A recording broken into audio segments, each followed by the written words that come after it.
దేవునికి స్తోత్రములు. మీ అందరికీ నా వందనములు. ఈరోజు దేవుని వాగ్దానము, నీకు సహాయం చేయువాడును నేనే. యెషయా గ్రంథం 41వ అధ్యాయం 10వ వచనం.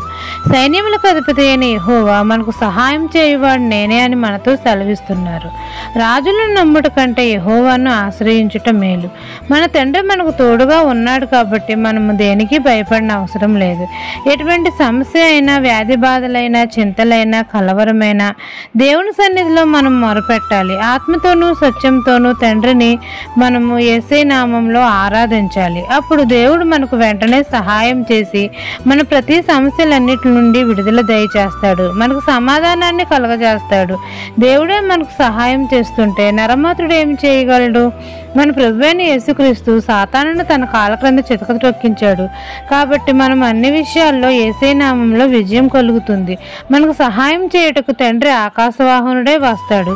తండ్రి మనకు వాగ్దానం చేస్తున్నాడు. మనకు దేవుడు తోడుగా ఉన్నాడు కాబట్టి, నేను నీకు దేవుడినై ఉన్నాను, దిగులు పడకము, నేను నిన్ను బలపరుతును, నీకు సహాయం చేయువాడును నేనే అని మనతో ధైర్యం చెప్తున్నారు. నీతియను నా తండ్రి దక్షిణ హస్తంతో మనల్ని ఆదుకుంటాడు. ఈ దిన వాగ్దానం నా జీవితంలో నెరవేరాలని కోరుకుంటూ దేవుని సువార్త పరిచర్యలో మీ సహోదరి. ఆమెన్.